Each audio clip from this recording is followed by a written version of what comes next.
the fall of the worlds. It was the war to end all wars. There was no one left to fight. No war memorials, no wall with the names of the dead, no statues of heroes. Only empty cities and the ruins of great civilizations on 2 planets. Tumbleweeds, skulls, crows. Only in Zalem did the lights stay on. Who attacked first? It doesn't matter. Once it starts, there is always a wrong which needs to be righted. Always an attack which needs to be avenged. Memory is short, hatred is long, and truth is the first casualty. Humanity's failure is that it started. Our past began as one. Humans looked outward, founding colonies among the stars. Earth and Mars were the interplanetary superpowers. Man was leaping for the stars, driven not by nobility, but greed. Greed that consumed the parent worlds, pitting Mars and its interstellar colonies against Imperial Earth. And they went to war. Not a war for independence, but a war for all the marbles. 2 civilizations, linked by history, but alien to each other, incompatible, and fighting for the same resources. There were 2 planets throwing rocks at each other like little kids, but such rocks they threw. In the grand expansion across the galaxies, man had mastered matter and energy and time itself, but learned no wisdom and found no peace. For with the mastery of matter and energy came fearsome weapons. Alita was born at this moment in history. An innocent human child brought to life on Mars. She was called Yoko until the war between the planets destroyed her home and family. She was plucked for action by the war machine, her brain installed in a basic titanium core and a no-frills cyborg body for adaptation and training. She was only 17. By the time her brain was transplanted into a Class 1 Berserker-compatible core, she had been identified as a high-value military asset, armed with the ultimate in 24th century cyborg technology. What role was this 17-year-old girl to play in the battle between Earth and Mars? Was she good then? Was she evil? Was she the Erm's instrument of destruction? The endgame of the war came with a bioweapon penetrating Earth's defenses. Humans were dying, and the spread was unchecked. Defensive action was taken, but there were no means to contain something of this magnitude. The Sky City of Zalem was sealed to prevent the virus from getting in, while the disease spread around the globe, a viral tidal wave that quickly surpassed any efforts to quell the devastation. Mortality rates rose to 70%. There was carnage in the streets. Poor and powerful alike died by the millions and lay unburied. Zalem above watched as the lights of the world went out. Returning freighters and warships were turned away for fear of contamination. Some took their chances descending to the infected planet below. Others just ran out of time and went dark. The enemy grew quiet as well. The nanobot plague counterstrike on Mars had found its mark. Refugees from every place on Earth converged on Iron City under the shadow of Zalem.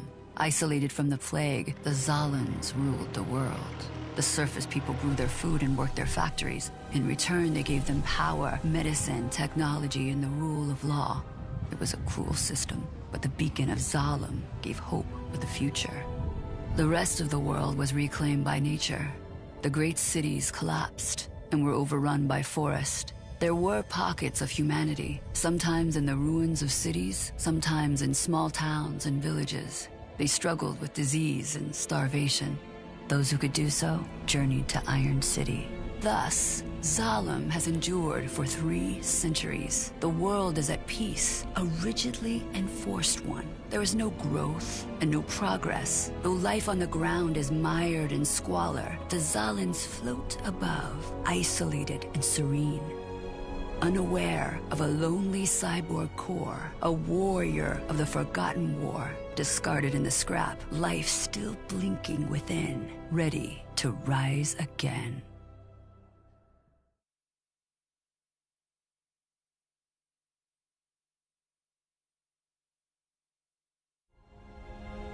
This is Iron City. I spent my whole life here dreaming of being somewhere else. I'm the guy that can get you what you need. You work in my business, you have to know the streets. Which ones have the buried treasure, and which ones to stay out of. Barrio Purgatorio. This is workers' town. You live, you die, you never get ahead. I was one of those kids playing Motorball over there. A lot of families around here. Watched my dad work himself into an early grave. Wasted limbs replaced by cyborg parts. Turning himself into a machine. Scrapyard. I come here all the time. You never know what you can find. Mostly I like to think about what life is like in Zalem. All this garbage comes from right up there. Factory district. This is the big industrial part of town. There's warehouses, factories, not much else. There are people who live here too. Rough crowd. Street gangs, cheap bars, lowest rent in town. A lot of stuff you don't want to know about happens in the nighttime around here. Working people have strange appetites. Barrio Viejo, La Splendor right here. Makes you wonder what this place was like before the fall. It's all built over now.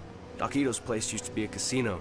There are apartments on top of apartments, restaurants, street markets. I like being here. I like the energy. I like the bustle of people. Barrio Oscuro. It's known as the Shadow Quarter, but there's no great mystery. Just the most hours of darkness under Zalem. I'll be honest, it's pretty depressing. There are factories, there's apartments. Workers live here when they can't afford much else. Corazon de Acero, Heart of Steel. Good place to get in trouble. When I was young, we used to whisper secrets about coming here when we got old enough. The rowdiest place of all is the Cantus Bar. That's where the Hunter Warriors hang out. And anybody who wants to lose a limb in a bar fight. Barrio Latino. This is the Latin Quarter. Everybody speaks Spanish. After the fall, all the people left from South America, Central America, they ended up here. They still run the place. Barrio Asiatico. This is the Asian Quarter. Chinatown, Koreatown, Little Tokyo. Pretty flashy place. Too many people and you get a headache from all the signs. The food's good though. Medina, the Islamic section between Claro and the Scrapyard. Also contains the African street market. Motorball Arena. This is where the action happens. The superstars of Iron City all play right here. Josh Gunn, Adjicuddy. You should see this place when it's lit up for the big game. 300,000 people screaming in unison. Life isn't pretty down here in Iron City. It's messy, human, noisy. You do what it takes to survive. But you know, you look up at the great Sky City and that's a promise of hope. Right there, just out of reach. Down here, you don't make much, but it's real. Just watch out for the dark corners.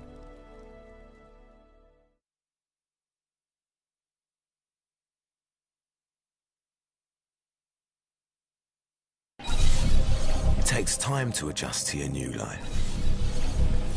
There's no going back. Now, after a few years, you won't even remember your old body. Things that used to be important, well, they aren't anymore. Being lethal is so much more rewarding. What does it mean to be a cyborg? Well, it's all about perspective, isn't it? Here are some things you'll never have to worry about again. Most diseases, loss of hearing or sight, body odor, bad breath, dandruff, toe jam, runny nose, sore muscles, farts, burps, vomits, hitting your funny bone, coughing, lung cancer, broken bones, diarrhea, heart attack. All a thing of the past. I'm a hunter-warrior, a bounty hunter. I work on commission, but that doesn't mean I don't enjoy it. Bounty for the cyborg was 20,000 credits. Things you still need to worry about are eating. For the curious, it all gets collected in a waste bag. You can eat as much as you like, just bring extra trash liners. Drinking, about half a litre a day will do. Eliminating your waste. Same deal. Girls squat, boys stand, but go wild, rig it up however you like. Everyone's got their special mods. Breathing, fear, aging, memory loss, insanity, dementia, death. You are not immortal.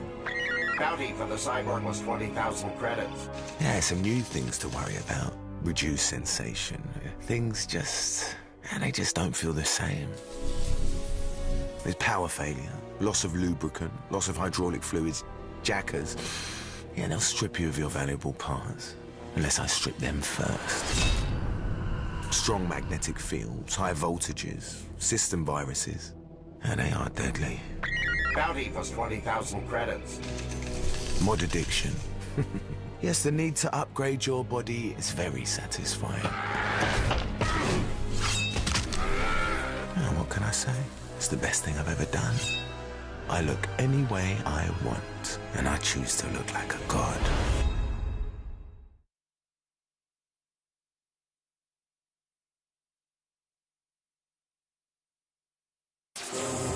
Welcome to Iron City's Sport of Kings, Motorball.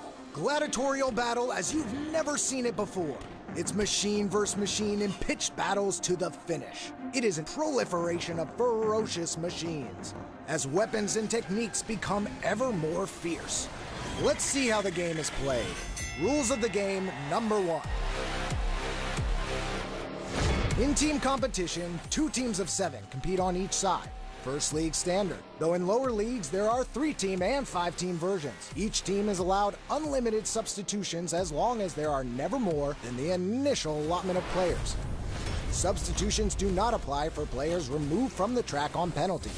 Cutthroat matches range from 5 to 12 players. No rules. Each player out for themselves. Larger variations have ranged upwards of 45 players on the track at once. Rules of the game, number 2. In all league play, armor or pads are required. Helmets are optional. Propulsion systems are permitted, providing review and approval of league office. There's no limit to the number of wheels used. Players must have arms and legs. No pure-wheeled vehicles or tank tracks permitted. Weapons are allowed with the exception of projectiles. Projectiles include any type of gun, bow, spear, or anything not primarily attached to a player. Flamethrowers are limited to 6 feet. Rules of the game, number 3. Any players on either team can field the motorball and move forward as fast as possible to try to score points. After gaining initial possession of the ball, the offensive team cannot try for a score until the ball has traveled 1 revolution of the track.